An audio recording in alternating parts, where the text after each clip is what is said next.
오늘은 주연절 7번째 주일입니다. 2019년 주연절의 마지막 주일입니다. 다음 주를 산상변모 주일로 지키면서 성찬식을 하고요. 그 다음 주면 이제 곧바로 사순절로 들어가게 됩니다. 지나온 주연절 기간 동안에 우리가 듣고 또 묵상해온 말씀들을 좀 되짚어 보자면요. 먼저는 예수님께서 본격적으로 그 사역을 시작하시면서 당신께서 메시아라는 사실을 드러내기 시작하셨습니다. 그리고 제자들을 부르신 후에 그 부르심의 본질이 무엇인지, 예수님을 믿는 사람이 누릴 만한 복이 무엇인지 가르쳐 주셨습니다. 이 기간 동안에 신앙의 기초를 다지는 작업을 하신 겁니다. 그래서 예수님을 따라 산다는 것에 대해 핵심적인 원리들이 참 풍성하게 쏟아진 때가 바로 지금까지 지내온 이 7주간의 주연절 기간이었습니다. 2주 전 말씀에서는요, 예수님을 만난 제자들이 모든 것을 뒤로하고 예수님을 따르는 그 장면을 함께 보았습니다. 그리고 지난주 말씀에서는 예수님께서 그 제자들에게 가난하고 줄이고 울고 핍박받는 삶이라 하도 너희에게 이미 주어진 복, 즉 예수 그리스도의 사랑을 기억하고 살아가면 하나님의 나라를 얻게 된다고 가르치시는 그 음성을 함께 들었습니다. 사실 우리가 주님이 우리를 사랑하신다는 사실을 잘 알고 있습니다. 그러나 삶의 현실 속에서 그 사실을 매 순간 기억해낸다는 것은 결코 쉬운 일이 아닙니다. 그래서 최근에 이 가르침들은요, 제가 전하면서도 한편으로는 좀 비인간적인 느낌이었습니다. 어떻게 모든 것을 뒤로하고 예수님을 따를 수 있을까요? 아무리 천국에서의 영생이 있다고 하지만 이 땅에서 가난하고 핍박당하다가 굶어 죽고 맞아 죽는 그 삶을 어떻게 견뎌야 할지 좀 막막하게 느껴집니다. 설교를 준비하는 동안에도 이런 생각을 정말 많이 했습니다. 복되다 하는 그 말씀 한마디로 100년 인생의 그 비참한 현실을 정말 버틸 수 있을까? 그런데 여러분, 이 괴리감, 이 찝찝함이 제일 심한 게 오늘 말씀입니다. 말씀이 시작부터 쉽지 않습니다. 전하는 저도 힘들고요, 듣는 여러분도 힘드실지 모르겠습니다. 무슨 이야기입니까? 오늘 예수님께서 우리에게 명령하시기를 원수를 사랑하라고 하십니다. 억울한 일을 당해도 정죄하거나 비판하지 말고 하나님이 하실 일을 큰 믿음으로 바라보라고 명령하고 계십니다. 이건 여러분, 예수님이 활동하시던 당시에 이스라엘 사람들이 갖고 있던 보통의 상식과도 완전히 다른 것이었습니다. 당시의 종교 지도자였던 바리새인들은요, 구약 말씀 중에 출애굽기 21장 24절부터 25절까지의 말씀을 강조했습니다. 어떤 말씀인지 함께 보겠습니다. 눈은 눈으로, 이는 이로, 손은 손으로, 발은 발로, 된 것은 된 것으로, 상하게 한 것은 상함으로, 때린 것은 때림으로 갚을지니라. 아멘. 뭔가 더 공감되지 않으십니까? 인간적인 마음으로는 좀 속이 시원하죠. 복음서 우리 안성현 목사님께서 읽어주실 때 듣다가 마음이 좀 이상했는데, 이 말씀 들으면서 뭔가 알 수 없는 해방감을 경험하는 것 같은 그런 느낌 드시는 분 계실지도 모르겠습니다. 그런데 여러분, 이 말씀도 알고 보면요, 고아와 과부 같은 연약한 자들을 보호하기 위해서 하나님께서 재판관들에게 주신 율법이었습니다. 갚을 힘이 있는 사람들이 똑같이 갚아주라고 주신 계명이 아니었다는 것입니다. 그저 입맛에 맞게 해석하고 마음대로 말씀을 이용하는 그 당시 사람들의 해석에 문제가 있었던 겁니다. 그러나 당시 이 구절에 대한 바리새인들의 잘못된 가르침이 얼마나 팽배했는지 마태복음 5장에서는요, 예수님께서 원수 사랑에 대해 얘기하시기 전에 이 통념부터 짚고 가십니다. 마태복음 5장 38절 39절까지의 말씀을 함께 읽어보도록 하겠습니다. 또 눈은 눈으로, 이는 이로 갚으라 하였다는 것을 너희가 들었으나 나는 너희에게 이르노니 악한 자를 대적하지 말라. 누구든지 네 오른편 뺨을 치거든 왼편도 돌려대며. 아멘. 예, 분위기가 사뭇 다르죠? 똑같은 성경인데 사람들의 해석과 예수님의 해석이 정반대입니다. 예수님은 사랑할 사람과 사랑하지 못할 사람을 구분하지 말라고 이야기하십니다. 그런데 솔직히 우리에게는 차라리 함무라비 법전이 편하게 느껴질 때가 많습니다. 예수님은 오른뺨을 맞으면 왼뺨을 내어주고 겉옷을 뺏기면 속옷도 내주라고 말씀하시지만 그러고 싶은 사람은 아무도 없습니다. 유대 사회에서는요, 여러분, 왼손은 안 썼습니다. 왼손으로 무슨 일을 하면 벌금을 무는 법도 있었다고 할 정도입니다.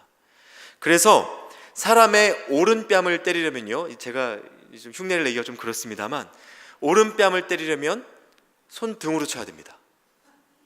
너무 자연스럽습니까? 가장 이 모욕적인 행위라는 것입니다. 그리고 여러분, 지금이야 옷 몇 벌씩 다 갖고 계시지만요, 2000년 전에 옷은 곧 이불이기도 했고 극심한 가난 속에 살아가는 사람에게는 집이기도 했습니다. 근데 그걸 내주면 죽으란 소리나 진배 없습니다. 이해가 안 되는 말씀이고요, 고민이 심각하게 되는 부분입니다. 여러분은 어떻게 생각하십니까? 예수님께서 왜 이런 말씀을 우리에게 명령하고 계시는 걸까요? 설교를 준비하는 동안 저에게도 참 쉽지 않은 질문이었습니다. 그러나 이 말씀에 대한 통상적인 이해를 조금만 깨뜨리면 생각보다 많은 부분이 다르게 읽혀집니다. 우선 여러분, 이 말씀의 요구가 약해지라는 뜻이 아니라는 것입니다. 말씀을 읽는 순간 찾아오는 첫 느낌대로라면 이건 약해지다 못해 바보가 되라는 이야기인 것 같습니다. 그런데 가만히 이 말씀을 묵상해 보면 이러한 행동은 절대 약한 사람이 할 수 있는 일이 아닙니다. 여러분, 우리가 약한 상태일 때 오른뺨을 맞고도 왼뺨을 내어줄 수 있습니까? 우리의 마음이 연약한 상태일 때 겉옷을 뺏기고도 속옷을 내어줄 수 있습니까? 앤디 크라우치라는 사람이 쓴 스트롱 앤 위크라는 책에 보면요, 사람들이 권위, 그러니까 힘이죠, 이 힘과 약함을 한 선 위에 있는 양극단의 점으로 이해하고 있다고 합니다. 그러니까 반비례하다라는 뜻입니다. 또 스스로가 강한 자인지 약한 자인지 사람들이 늘 체크를 하는데요, 보통은 이 권위를 극대화하고 약함을 최소화하는 것이 잘 사는 삶이다, 이렇게 생각하고 살아간다는 겁니다. 그러나 여러분, 그리스도인의 이해 방식은 이렇지 않습니다. 하나님은 인간에게 자녀로서의 권세도 주셨고 피조물로서의 약함도 함께 주셨습니다. 그러니까 어느 누구도 완전한 강자이거나 완전한 약자일 수 없고요, 두 가지 면을 다 갖고 있다는 뜻입니다. 예수님은 오히려 약함이 극대화된 자리에서 권위가 극대화되는 이 파격적인 진리를 몸소 증명하신 분이었습니다. 여러분, 이건 인간관계에서도 마찬가지입니다. 한 사람의 약함과 강함이 동시에 드러날 때 그 대상에 대한 친밀감이 생기는 법이죠. 강함만 드러내는 사람은 사람들이 그 앞에서는 고개 숙일지 몰라도 실제 삶에 아무런 영향력을 발휘할 수는 없게 됩니다. 여러분, 그래서 자발적인 약함은요, 오히려 강함일 수 있습니다. 조금 더 이해가 될 만한 예를 들어볼까요? 우리나라 속담 중에 미운 놈 떡 하나 더 주라는 속담이 있습니다. 다 아시죠? 이건 여러분, 빼앗기라는 말이 아니고요, 내어주라는 말입니다. 겉모양으로 볼 때는 뺏기는 것 같지만, 내 것을 잃어버리게 되는 것 같지만 내주라는 뜻입니다. 강한 사람이 할 수 있는 명령입니다. 여러분, 불량배에게 좀 뺏겨 보셨습니까? 제가 중학교 때는요, 길마다 그런 그 깡패 형님들이 계셔서요, 지갑에 돈을 들고 다니면 불안한 마음으로 다녀야 할 때가 있었어요. 제가 전에도 한번 설교할 때 이야기 드렸었죠. 제가 34,000원을 지갑에 두었다가 뺏겨서 그 다음부터 지갑에 34,000원은 못 넣고 다닌다고, 35,000원을 넣고 다니거나 33,000원을 넣고 다니거나, 그런 트라우마에 아직도 제가 시달립니다. 그런데 여러분, 이 불량배들에게도요, 달라는 것 이상으로 더 주면 그 불량배들이 굉장히 자존심 상합니다. 학교 다닐 때 너 머리가 왜 이 모양이야? 이런 선생님의 지적을 들어보셨죠? 만약에 여기서 삭발을 하고 가면요, 여기에는 나는 당신의 권위에는 복종하지 않겠어 라는 이 반항의 메시지가 담기게 됩니다. 여러분, 예수님이 오늘 우리에게 주시는 이 약해 보이고 바보 같아 보이는 행위가 어쩌면 가장 강한 비폭력적 저항을 말하고 있는 것일 수도 있다는 겁니다. 여러분, 오늘의 말씀은 그래서 단순히 약해 빠진 바보의 삶을 명령하시는 것이 아니고 원수와 같은 사람을 만났을 때 오히려 당당히 내어줌으로 악을 악으로 갚는 문화에 대한 경종을 울리라 라는 말씀입니다. 일종의 비폭력적 저항이 갖는 큰 힘을 말씀하고 계시는 겁니다. 여러분, 이것은 그리스도인만이, 성령의 능력을 입은 자만이 할 수 있는 일입니다. 악을 더 큰 악으로 갚아야 이길 것 같죠? 절대 그렇지 않습니다. 복수는 새로운 복수를 낳을 뿐입니다. 악을 완전히 끊어낼 수 있는 길은 그 악을 선으로 갚는 것뿐입니다. 그래도 필요한 심판이 있다면 여러분, 그건 하나님이 하실 일입니다. 두 번째로 이 말씀을 이해하기 위해서는요, 사랑이 무엇인지에 대한 개념 정리가 조금 필요합니다. 이 말씀 안에서 사랑을 감정적인 것으로 이해하면 순종하기 어렵습니다. 감정이 사랑의 전부는 아니라는 것입니다. 감정을 넘어선 의지적인 사랑, 행위적인 사랑이 있습니다. 감정적으로 좋아지지는 않아도 사랑의 행동을 베풀 수는 있다는 뜻입니다.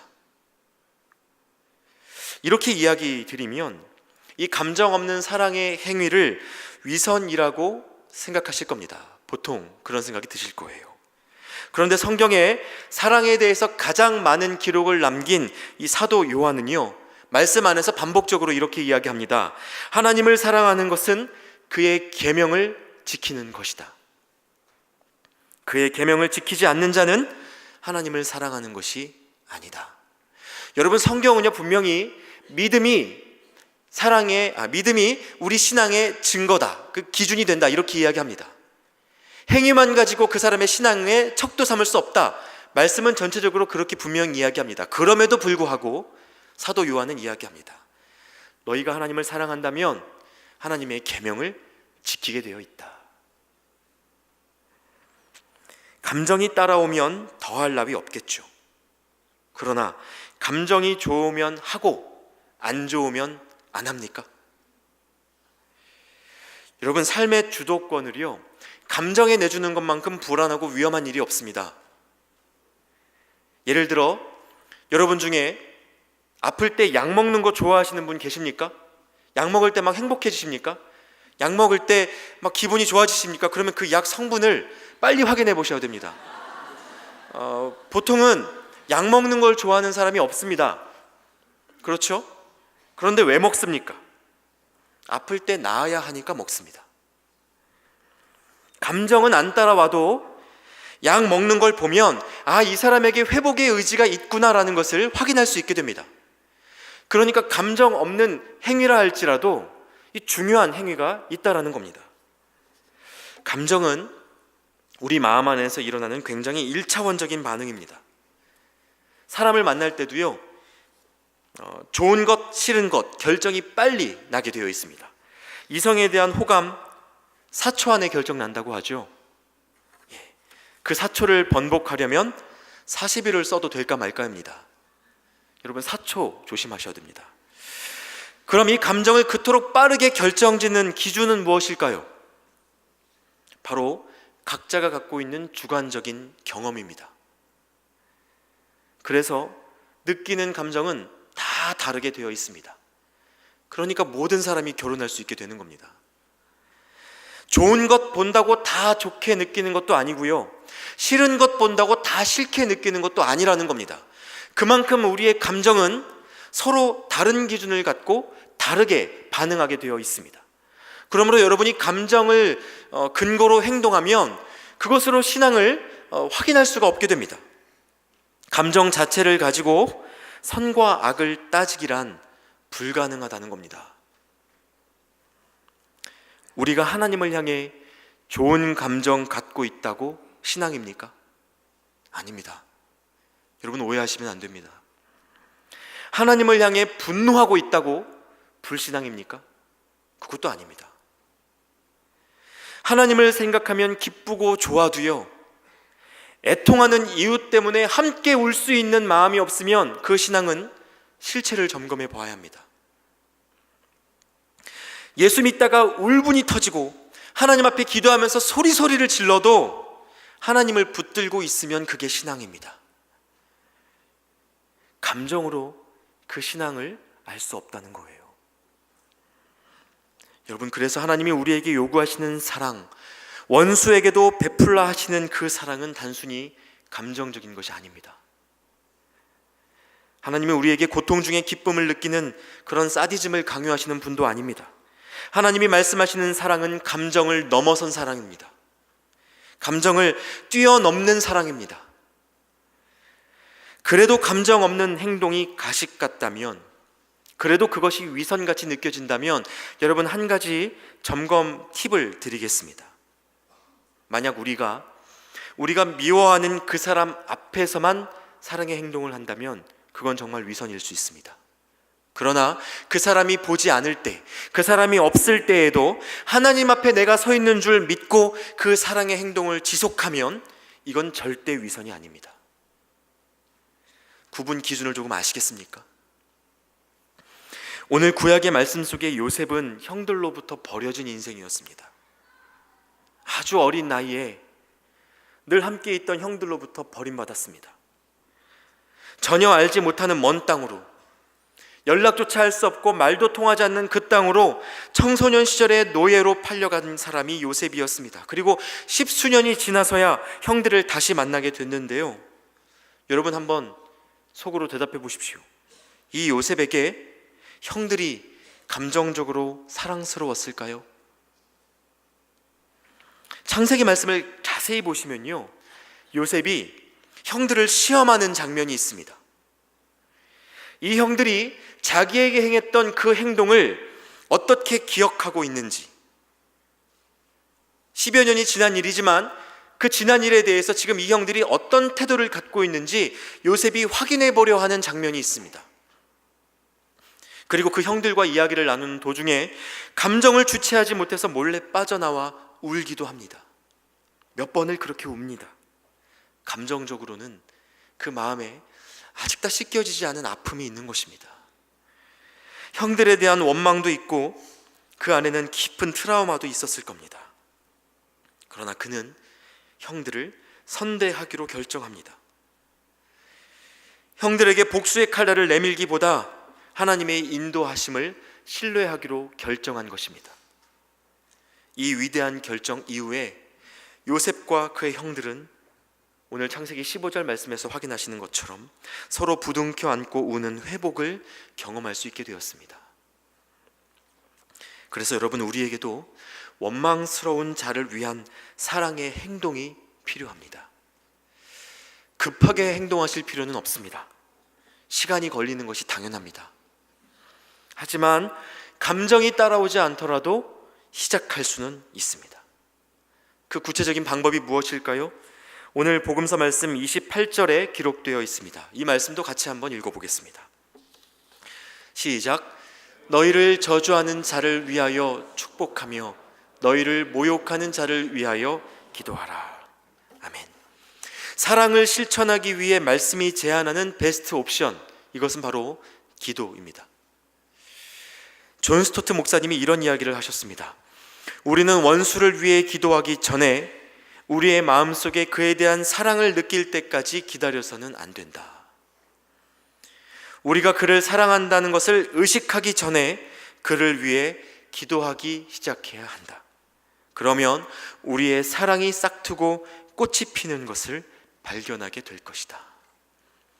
먼저 기도하기를 힘쓰라는 말씀입니다. 또 영성신학자인 헨리 나우에는 이렇게도 이야기합니다. 원수를 위해 기도하는 것보다 더 구체적인 사랑의 길을 생각하기는 어렵다. 원수를 위해 기도하면 한 가지 불변의 사실을 깨닫게 된다. 하나님이 보시기에는 당신이 다른 사람보다 사랑받을 가치가 더한 것도 아니고 덜한 것도 아니라는 점이다. 바로 거기에서 다른 모든 인간들과의 깊은 유대의식이 생겨나며 당신 안에 온 세상을 품을 수 있는 긍휼을 만들어낸다. 여러분, 초대교회 첫 번째 순교자였던 스데반이나 우리 예수 그리스도께서는 이 진리를 알고 계셨던 것 같습니다. 그래서 자신에게 돌이 날아오는 그 순간까지도, 십자가에 못 박히시는 그 순간까지도 이렇게 기도합니다. 주여, 이 죄를 그들에게 돌리지 마옵소서. 사랑의 행동이 얼마만큼 우리 안에 사랑의 감정을 일으킬지는 모르겠습니다. 여전히 상식적으로 다 이해되는 부분은 아닙니다. 그러나 요지는 무엇입니까? 감정이 다 따라오지 않았더라도 순종하며 그를 위한 기도를 시작하면 마음의 변화로 갈 수 있는 길이 조금이나마 열리기 시작한다는 것입니다. 물론 이 기도가 사랑의 하나님 아버지로 시작하는 예쁜 기도가 아닐 수도 있습니다. 저 개인적으로는 차라리 하나님, 나 진짜 이 인간 때문에 미치겠습니다라고 기도하는 것을 추천드립니다. 그렇게 시작하시면 됩니다. 그러나 시작하셨다면 내 감정만 쏟아붓고 끝내는 기도 말고 하나님의 마음을 구하고 그 뜻을 듣는 기도가 될 때까지 꾸준히 기도해 보셨으면 좋겠습니다. 그 사람을 잊고 기도하지 못하는 일은 거의 없을 겁니다. 왠지 아십니까? 사람은 그렇게 쉽게 변하는 것이 아니어서 금방 또 그 사람이 여러분을 불편하게 만들 겁니다. 또 기도할 수밖에 없는 마음 상태가 되실 거예요. 그러므로 우리는 계속해서 그를 위하여 사랑의 기도를 이어갈 수 있는 기회를 얻게 되실 겁니다. 그럴수록 더욱더 하나님을 찾고 하나님께 토로하고 하나님이 일하시도록 맡겨드리는 믿음의 기도로 저와 여러분이 연단되어 갔으면 좋겠습니다. 우리가 기도하면 하나님께서는 하나님의 일을 하실 것입니다. 그런데 또 한 가지 질문이 남아 있습니다. 바로 정의에 대한 질문입니다. 사랑과 정의의 관계는요, 기독교 안에서 끊임없이 논쟁을 일으키는 아주 어려운 주제입니다. 불의한 세상의 논리를 보고 있노라면 사랑보다는 정의를 더 필요로 하는 것 같습니다. 세상의 불의가 어떻습니까? 어떤 영역에서든 되게 비슷한 형태로 나타납니다. 힘을 가진 사람들이 상대적인 약자를 억압하고 일방적인 기준으로 통제해가면서 그들이 올라오는 길을 가로막습니다. 좋은 것은 먼저 다 챙기고요, 안 좋은 것은 선심 쓰듯이 내놓습니다. 이것이 대부분 우리가 살아가고 있는 모든 영역에서 일어나는 불의의 형태입니다. 여러분, 그리스도인들이라면 이런 문화에 자신과 공동체가 물들지 않도록 조심해야 합니다. 필요하다면 적극적인 행동도 해야 하고요, 큰 변화를 꾀해야 할 때도 분명히 있습니다. 우리가 몸담고 있는 이 개신교도 그렇게 불의에 저항하고 질문하는 프로테스탄트 정신 위에 세워진 것이 분명하기 때문입니다. 그러나 여러분, 적어도 오늘의 말씀 앞에서 사랑과 정의가 무조건 반대되는 개념이 아니라는 것만큼은 기억하셨으면 좋겠습니다. 사랑이 정의를 가로막거나 정의가 사랑을 해치는 것은 아니라는 말입니다. 이것은 오히려 서로를 서포트합니다. 정의는 사랑이 이기적이고 맹목적인 사랑이 되지 않도록 지켜줍니다. 그리고 사랑은 정의가 또 다른 폭력의 칼날이 되지 않도록 보호해줍니다. 마치 공의의 하나님과 사랑의 하나님이 한 분이신 것처럼 정의와 사랑은 우리 안에 매 순간 공존해야 합니다. 그러므로 악한 세상을 향해 분노할 때라도 이것이 그 악한 대상을 살리기 위한 분노여야지 죽이려는 분노가 되어서는 안 됩니다. 요즘 학교에서 교권이 무너지고 가정에서 부모의 권위가 흔들리고 교회에서는 목회자의 권위가 땅에 떨어진 시대라고 이야기합니다. 사람과 사람이 모이는 모든 곳에서 기존의 권위들이 송두리째 흔들리는 시대를 우리가 살아가고 있습니다. 그 원인이 무엇일까요? 혹자들이 이야기하는 것처럼 요새 애들이 이상하게 버릇없고 건방져서 그렇습니까? 여러분, 원인은요, 사랑 없는 채찍이 정의라는 이름으로 휘둘러졌던 오랜 역사에 있습니다. 다 니들 잘 되라고 하는 이야기야 라고 이야기하면서 그 아이들 위해 손가락 하나도 움직여 희생하지 않았던 그런 먼저 된 세대의 이율 배반이 다음 세대의 가슴에 응어리진 질문으로 남고, 하나님의 정의를 주장하면서 타 종교, 타 민족을 배제하고 몰살해온 교회가 예수님만 바라보던 성도들의 눈을 다 가려버린 겁니다. 여러분, 저와 여러분도, 우리 중 어느 누구도 나는 이러지 않으리라 보장할 수 없습니다. 정의롭지 못한 세상을 바라보며 마음 안에 들끓는 분노가 있다면 여러분을 분노케 한 그들과 똑같은 사람이 되지 않도록 주의하시기 바랍니다. 하는 짓이 내 마음에 들지 않는다고 지도 편달, 교육이란 명목으로 감정적 폭력, 신체적 폭력을 일삼는 거짓 스승 되지 말고 어떻게 하면 좋은 것을 바르게 전할 수 있을까 고민하며 눈물로 가르치던 그 부모의 마음을 우리가 배워야 합니다. 구약의 선지자 중에도 이렇게 사랑과 정의의 문제로 깊이 씨름했던 한 인물이 있었습니다. 떠오르는 사람이 있으십니까? 바로 선지자 요나입니다. 정의의 심판을 기대했으나 원수 사랑을 거의 강요받았던 사람, 선지자 요나입니다. 요나에게 주어진 하나님의 명령이 무엇이었습니까? 이스라엘의 원수인 아수르, 그 악랄한 민족의 수도인 니느웨에 가서 복음을 전하라는 명령이었습니다. 하고 싶겠습니까? 당연히 싫죠. 그래서 요나가 어떻게 행동합니까? 반대 방향으로 배 타고 도망쳐 버립니다. 그런데 하나님이 더 막무가내이십니다. 요나 하나 때문에 그 바다에 폭풍우를 보내시고요, 요나가 바다에 던져지자 큰 물고기로 삼키게 하셔서는 3일간 그 안에서 거의 물고문을 시키십니다. 요나가 니느웨에 안 갈래야 안 갈 수가 없도록 만들어 버리십니다. 그럼 이제 요나가 그 뜻을 꺾었습니까? 아니요. 일단 가기는 갑니다.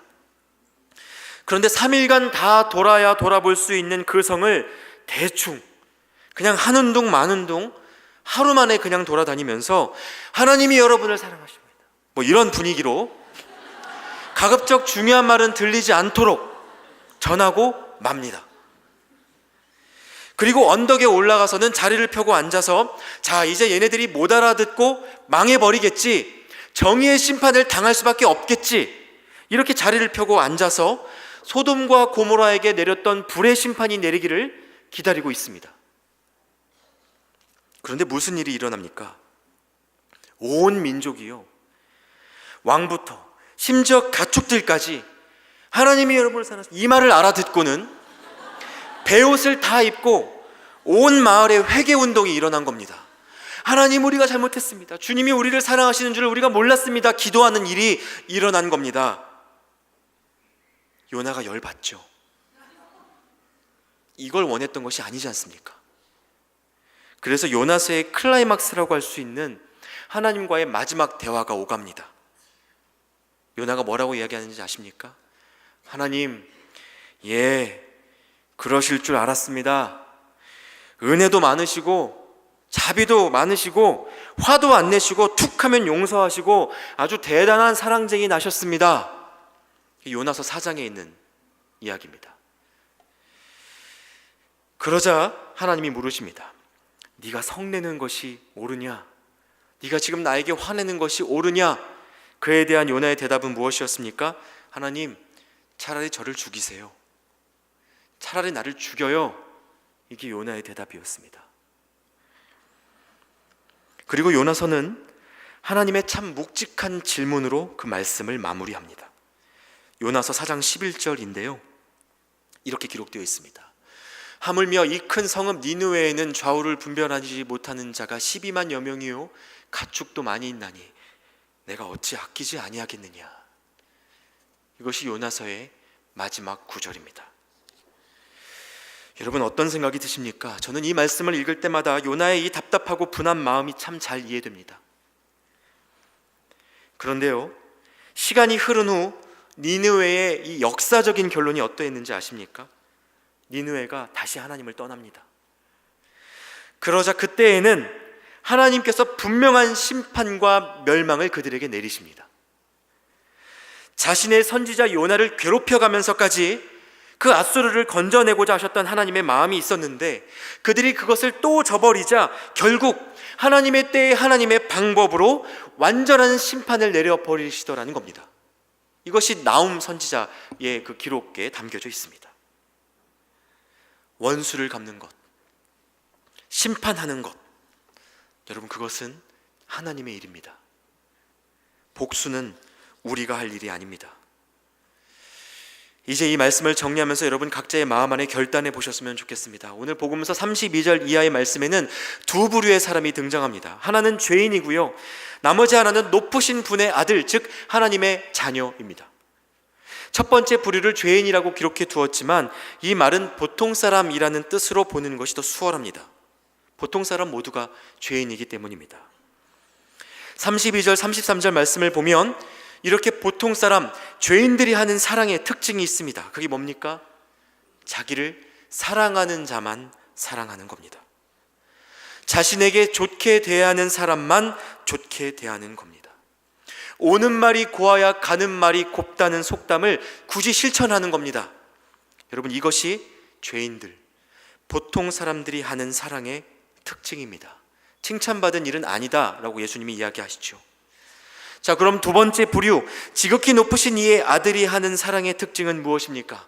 35절 말씀을 마지막으로 다 같이 한번 읽어보겠습니다. 시작. 그러나 너희는 너희 원수를 사랑하고 좋게 대하여 주고 또 아무것도 바라지 말고 구워주어라. 그리하면 너희는 큰 상을 받을 것이요 더없이 높으신 분의 아들이 될 것이다.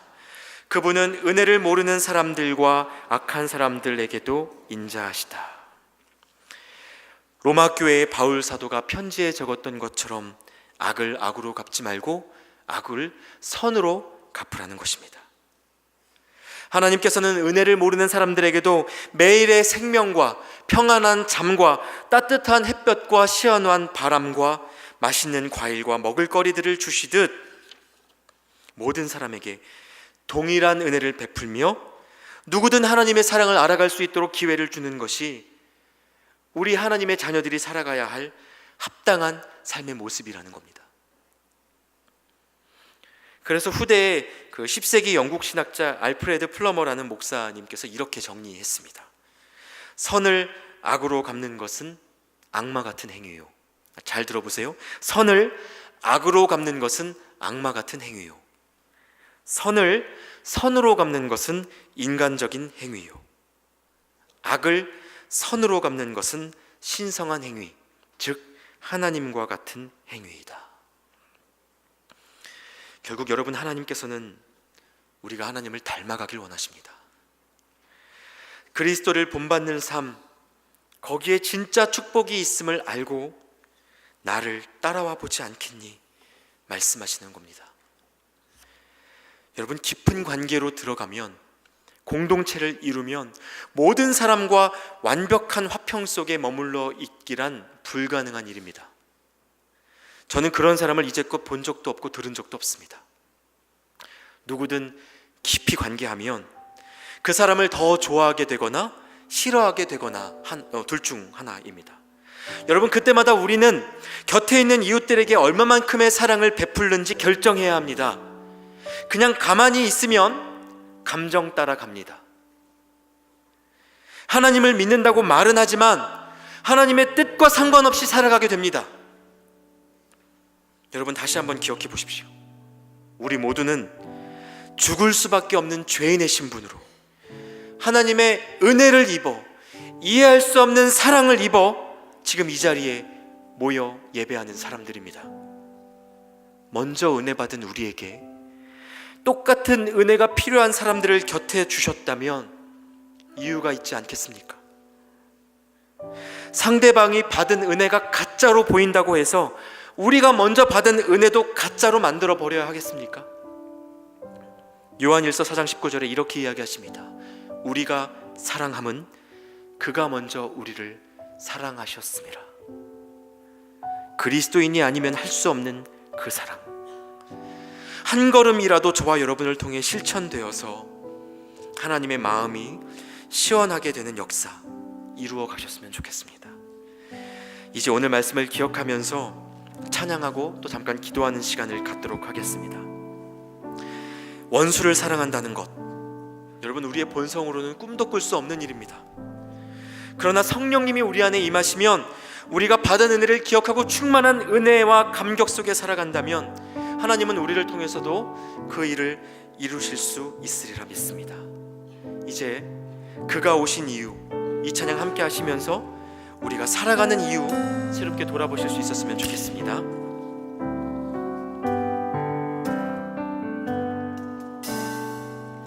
이 세상 가장 아름다운 순종의 눈물, 온 세상 다시 빛나게 한 생명의 눈물, 그가 이 땅에 오신 이유, 죽어야 살게 되고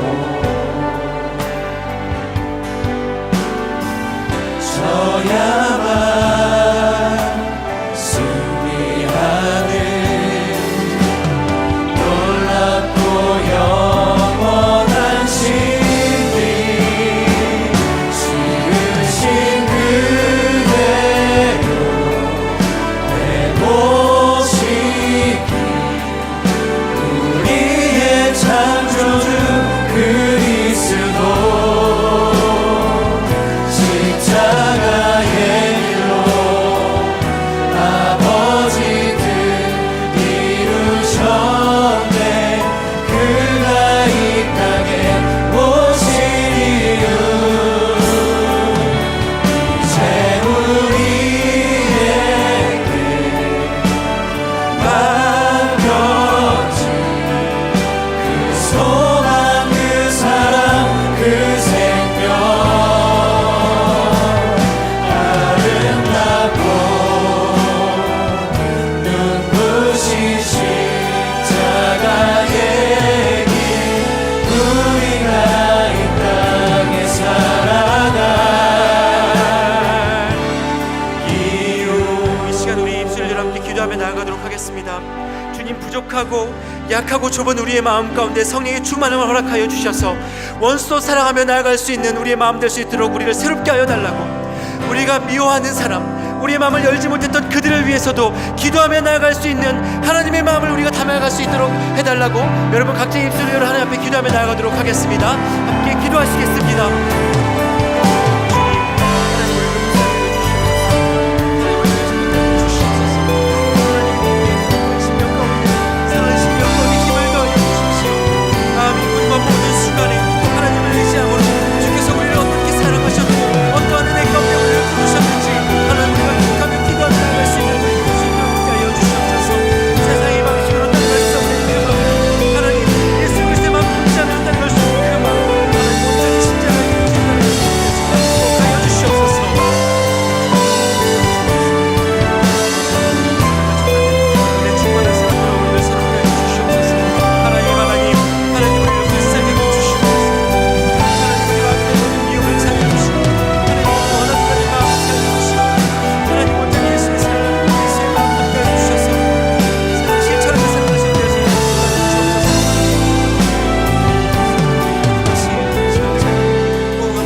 하나님, 오늘도 우리에게 말씀하여 주셔서 감사합니다.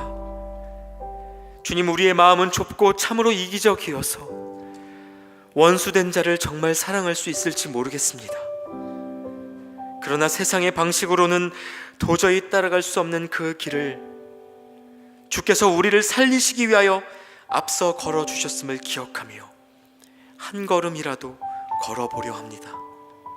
주님, 우리를 불쌍히 여겨주시고 우리의 상한 심령에 힘을 더하여 주십시오.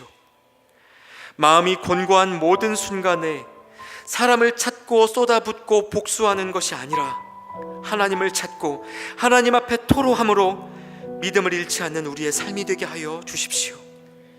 사랑의 자격을 따지지 않고 하나님의 사랑을 전하는 은혜 충만한 사람들로, 주님의 제자들로 우리를 새롭게 하여 주십시오. 주님만 의지하오며 예수 그리스도의 이름으로 기도하옵나이다. 아멘.